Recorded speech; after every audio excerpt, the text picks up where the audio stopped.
Hello everybody, this is Kyle of Church on a Budget PH, and in this video, I am going to show you how you can maximize your Soundcraft UI24R. So check this video out.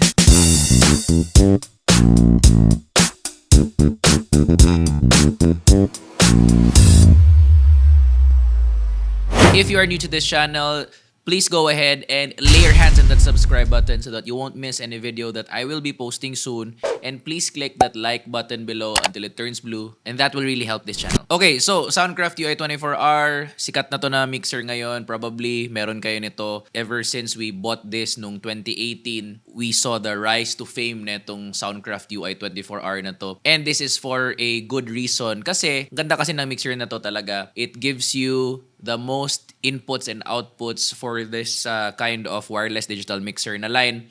I have compared it sa iba-ibang mga brands, Mackie, Behringer, Midas, I don't know how you say that, Allen and Heath and all that. Ito talaga pinakamarami na IOs or inputs and outputs. It has 20 inputs and then 10 outputs. Meron pa siyang digital inputs na 4. Meron pa siyang line-in na stereo. May player pa na USB na stereo din. Basically, you can do a lot of things sa mixer na to. And by the way, pwede nyo siyang i-upgrade. I-double nyo yung inputs and outputs nyo by buying another mixer tas i-connect mo lang sa Ethernet cable, thus giving you 40 channels in total. So, you can actually do modular stuff no sa mixer na to. It gives you a lot. So today, ang focus sa video na to is paano natin i-maximize itong mixer na to. And so I'm gonna show you right now. So this is what the mixer looks like. It has 10 combo inputs. Okay, that's XLR and PL. And then 10 XLR only. So a total of 20 analog inputs. Okay, it has a line-in channel here na RCA. So you can use that for music or click, why not, all that. And then meron siya dito media na section which is USB. So actually dito you can put a flash drive na may music so that may pang house music ka na default. And then you can also record it through a flash drive also. You can record all inputs right here and your main mix. So ang saya, 'di ba? And then USB na input. This can be used using multi-track recording pero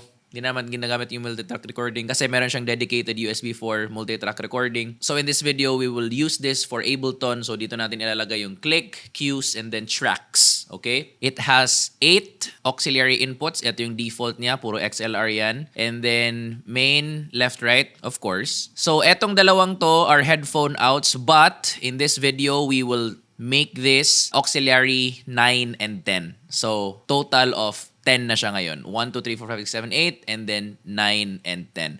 So that's why sinasabi ko sa inyo, it has 10 aux outputs because you can convert the headphone outs to auxes 9 and 10. About kanina yung sinabi ko na pwede mong i-upgrade itong mixer na to by buying another one para madoble yung inputs outputs mo. Dito mo siya is i-plug sa Ethernet sa likod. Plug this sa isang UI mo. You can have 40 inputs and then more outputs. So, here we go. So this is how I would maximize. I will focus first sa inputs. Now, this is very important. This is how I would arrange the inputs of the mixer. Kung paano siya from left to right. So, channel 1 is kick. Channel 2 is snare top. Channel 3 is snare bot. Now, very important na may top and bottom kasi yung top ng snare will get the hit, okay, the attack, and then yung bottom will get the sizzle or yung snare wire sa baba. So, dalawa. So, suggestion lang to future-proof yourself. Abang na kayo ng snare bottom dyan sa isang channel. Kahit na wala pa kayong snare bottom. Kasi worth it talaga to na investment. Pag mag-upgrade kayo, prioritize this one. Okay, channel 4 is tom 1. Channel 5 is tom 2. Channel 6 is tom 3. Channel 7 and 8, overheads. And then channel 9 is bass guitar. Channel 10 and 11 is guitar 1, left, right. Yun. So, ni-left-right ko siya kasi most naman ngayon naka-multi-effects like stomp or Valiton, GP200, ganun. So, left-right siya. Always better kung stereo. Channel 12 is guitar 2. So, this can be your electric guitar or acoustic guitar. Mono lang siya for the sake of channel count kasi bitin na. But again, this is about maximizing. Keyboards left and right, yung 13 and 14. And then 15, 16, 17 are all of our vocals. So, in this video, 3 lang ang nilagay ko dito kasi yun naman madalas yung number of vocalists na kumakanta sa churches natin. And then channel 18 is speech or pwede yan Vox 4. Bibigay lang niya kay pastor pag si pastor na yung magpipreach. So, pwede rin ganun. But for me, I would like to have a dedicated input for the speech microphone ni Pastor. Okay, and then media for 19. Now, that is for our pro presenter or clicker or projectionist, kung ano mang tawag ninyo sa media computer ninyo or nagli-lyrics doon. Kasi for visuals and all that, you have to have a dedicated output for that. And then 20 is music director kasi naka-microphone si MD. So you have to have an analog na input doon. Alright. And then 21, 22, 23, 24, these are our digital inputs. Again, this is the laptop na ipa-plug natin dito. Yung Ableton na ipa-plug natin so you can have click, cues, and then tracks, then left, right. If you have questions on how you can set that up, comment down below and I will make a video about it. Okay.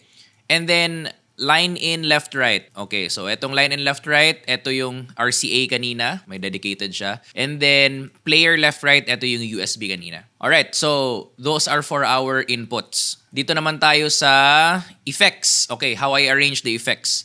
Now, for the effects natin, number 1 is ginawa ko siyang Vox Verb. Now, I placed here a large hall. So, eto naman, magdidepend naman yun sa song ninyo. So, you can just adjust the time right here. Kung fast song, faster na reverb time. Kung slow song, slower naman. So, depende na yan sa inyo. Basta Vox Verb yung gagawin kong reverb dito sa effects 1 ko. Most of the time, I put a high pass filter at 200 and then a low pass filter at mga ganyan, 9K. Experiment lang. Bakit ako nag-high pass or low cut sa Vox Verb so that yung mga rumble or mga low end na hindi naman kailangan, hindi na papasok dun sa reverb. And then, naka-low pass filter siya or high cut so that hindi siya masyadong matalas. Ang effects 2 is drum verb. So, I just place here a default verb. Okay? Itong default verb niya. Nilagay ko lang dyan. And then, yung time ko, I'm baba siguro ako mga 1 second lang ganun. And then, of course, high pass filter, mga 100 and then low pass. Just experiment on this one kung paano nyo ipapatunog yung reverb nyo sa drums. Basta, I like to do drum verb sa effects 2 ko. So, dedicated for Vox, dedicated for drums. Effects number 3 is vocal delay. I like the band pass delay. You can also go basic delay, okay? But for me, I really like the band pass delay. So I'm gonna stick with that. And then make sure lang na naka-global tap siya so that pag nag-tap tempo ka dito, 1, 2, 3, 4, fa-follow ngayon si Vox delay, right? Mag-a-adjust yung BPM niya based dun sa tap tempo na sinet mo. So make sure that that is naka-global tap. Okay? And then, next one or last one is Vox Slap. So, what is this? This is a delay also. Now, ang default neto is naka-room siya. Ganyan. Okay? So, what you need to do is just long press this one and then click delay to change this effects right here. And then, I'm just gonna click the delay and choose basic slap. You can actually choose to do global tap or hindi. Kasi naka-subdivision naman siyang 1/16th. But for me, global tap ko na lang para mas madali. Now, groups tayo. Dito tayo sa subgroups. Now, subgroups dito sa UI, you can use this for compression. I-group ko yung lahat ng drums. Pwede ko sila i-compress together before ko sila i-send sa main. Ang subgroups ko here are drums, bass, guitars, keyboards, vox, then media and tracks. So, ang vox, nandito na rin yung speech or yung pastor. Now, why am I doing groups? Ito yung reality of leading a church or volunteering sa church. Hindi lahat ng panahon available yung mga volunteers natin. So, we need to have a backup plan in case wala na talagang magmimix. So, if ever wala na magmimix, we have to give them such a basic setup na, okay, this is how you would mix, okay, the service. So, drums, bass, guitars, keys, vox, and media and tracks. So, yun lang. Yun lang yung tupagin nila. But mainly, ginawa ko siyang subgroups dito so that I can compress, okay, these inputs together. So, especially yung drums, mas glued siya, mas parang one instrument siya. I like that. And then bass, and then guitars, keys, vox. Okay, so that's for groups. Now, auxiliary naman tayo. For aux, here's my arrangement. Aux 1 is subwoofer. Always yan. Okay? Subwoofer. I always go for aux-fed subwoofers. Why? So that I can control what I will send to the low-end ng system namin. So, mas may control ako. I don't need my microphone sa subwoofers, so I won't send it sa subwoofers. And then, aux2 is floor monitors. Some of you do floor monitors, some of you don't, but I would like to put a floor monitor dyan para sa pastors natin so that pag nagpipreach sila, they can hear themselves pretty clear. That's hindi sila sumisigaw. And then, Vox 1, 2, 3 sa aux 3 to 5. And then, keyboards IEM, guitar 2 IEM, guitar 1 IEM. Now, for this sequence, wala naman talaga siyang proper na sequence, but sinadya ko na ganito siya kasi yung aux 9 and 10 are already headphone amplifiers. Basically, dito makaka-save tayo sa headphone amplifier kasi rirekta na natin ipa-plug yung drum IEM tsaka bass IEM from the mixer mismo. Especially kasi itong UI24R, suggested ko na ipi-place siya sa stage na mismo. Okay, so that's the rationale kung bakit yung drums IEM tsaka bass IEM nasa 9 and 10. So, headphone extension cable na lang, bigay mo sa bassist mo, bigay mo sa drummer mo, and then meron na silang in-ear na system. You're just gonna think about the headphone amplifier for your guitar 1, 2, and then keyboards. So, tatlo na lang bibilhin mo, and then for your Vox 1, 2, 3, magwa-wireless ka naman siguro. So, yun, di na kailangan ng cables yun. Rekta na dun sa transmitter nila. So, that's why we're called Church on a Budget, because we think about saving. Because I just discovered rich people have money because they don't necessarily spend all of them. So, we don't need to spend all of our money if we can utilize all of our gear, maximize them. Now, VCA, I'm not gonna do anything about VCA. Yes, you can, pero ako, nag-subgroups na ako, so I'm not gonna mess around with that anymore. But yes, you can do VCA. Ano ba yung VCA? VCA is just basically a volume control. So, pag nag-assign ka ng inputs dyan, basically you're just saying, by just one fader, kino-control mo sila all together. So, I'm not gonna mess around with that since I have subgroups already. Dito tayo sa view groups. This is very important to me kasi I want to mix efficiently. Di ko gusto na marami akong nag-scroll dito. Sobrang layo ng pag-scroll ko. So what I wanna do is to create view groups. Now, what are view groups? So basically, para siyang page. So this is our default na view, okay? So you see everything. From the inputs to the auxiliary to the subgroups, everything. So I created here view group. Etong blue is view group. Okay? Etong red is mute groups. Okay? So sa view groups, pag kinlik ko yung main, okay, certain channels lang yung matira. Okay, kick, snare, top, bot, tom 1, 2, 3, overheads left. Left lang yung natira dito kasi stereo link naman sila. So when I move this one, okay, tapos balik ako dun, automatic naka-move na din si right. So useless na pag silang dalawa, pwede naman na isa lang tignan ko. So nag-view group ako dito sa main, aux overhead left lang. And then guitar left lang din. Okay, for keys left lang din. Now, how do you do stereo link dito? You just need to long press that one and then click stereo link. Tapos malilink na sila agad. Tapos naka-pan left, right na agad. Balik tayo. So nakikita ko good as one channel na lang siya. Okay, Vox 1, 2, 3, speech media. And then track left. So nakita nyo, wala yung ano dito, wala yung mga MD, ganito, ganyan. Kasi this is now mixing mode. Service na. Hindi ko naman kailangan i-mix yung MD, yung cues. I don't need to mix them. So, yung mga nandito lang, yung lalabas sa speaker. Yun. So, may main ako dito. And then, of course, our effects, which are Vox verb, drum verb, Vox delay, Vox slap. Yun. So, yun lang. Easy viewing. And then, I also have here drums. Okay, for all drums, guitars and keys, Vox and speech, tracks, and then effects. Para mas mabilis lang yung pag-scroll ko through the mixer. So, how do you do this? Punta ka dito sa top left. Okay, top left. And then, click mo tong views. Ayan. So, when you click view group assign button 1, kinlik ko lang to sila. Ayan. So, ano yung mga gusto ko makita? I just click them sa main. Okay? Sa 2, drums. Sa 3, guitars and keys. Ayan. Sa 4, Vox and speech. Ayan. Sa 5, tracks. Okay? And then sa 6, effects. Very simple. Now, we have another thing called the mute groups. Now, ginawa ko tong mute group so that easy sa akin pag-access. I don't need to mute every single thing, right? What I did was, may mute ako ng Vox. So, punta tayo dito sa Vox, scroll tayo. Yan. So that when I click this mute group, boom, mute na sila agad. Right? And then, how about for band? Click natin yung band. Band. Yan. Mute na yung band agad. Okay? For speech, okay, mute agad yung speech. For media, okay. For effects, saan mo yung effects? Yan, nandito yung effects. And then, Very important for me, mute all. Or, as I'd like to say it, panic button. So nilagay ko lang siya dito to mute everything. So I'm just gonna click that and it will mute everything to make your life simple. How do you do that? Again, same. Punta ka sa top left, itong meters na button dito, and then just go to mutes and then assign your mute button. So Vox, okay, sa mute button 2, band.